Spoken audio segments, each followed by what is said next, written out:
Papa Pasteur Mbia oza live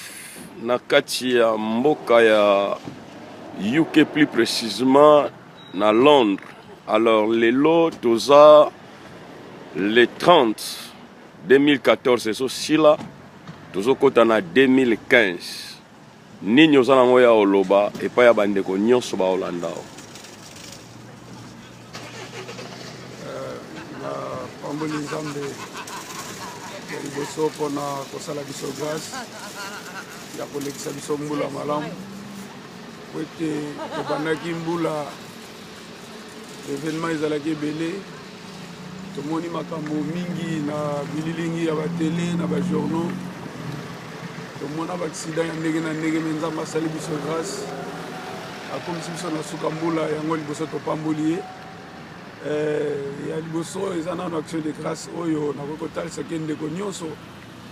ayebi babienfait ya nzambe ndenge David alobi na psaume 103 mon âme bénit l'Éternel et n'oublie aucun de ses bienfaits. Ce qui vraiment te reconnaître et bienfait nzambe asali mpona biso durant toute l'année 2014 topesa ye merci bato okende na veye bakende bato bakobondela meme na ndako babondela mais ya mutuya nde tozala reconnaissant ou reconnaissante ya koloba pa na nzambe wana merci mpona 2014 ndenge euti kosila na kimia e ya mutuya lisusu ezali nzambe azokotisa biso na 2015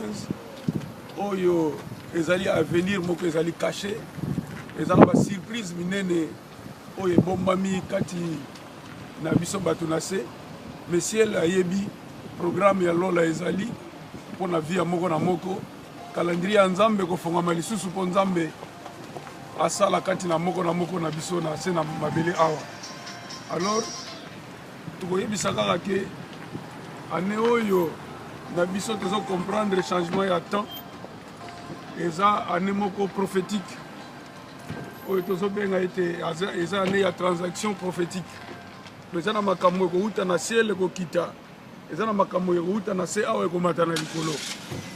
alors eza mbula moko oyo nzambe akosala susu ya mingi koleka na vie ya bana na ye mpe ya peuple na ye tala eloko nalingaki kotalisa kaka na peuple ya nzambe yango wana tozokende na ne ya transaction prophétique nzambe akochange olelaki mingi na 2014 yebe ete 2015 eza mbula no ya koseka ozalaki malade ozalaki na baproblème de difficulté quelconque nzambe bible ezoloba nano alobi te espoir wana ezali ya minene ezoya merci et ma meilleure vœu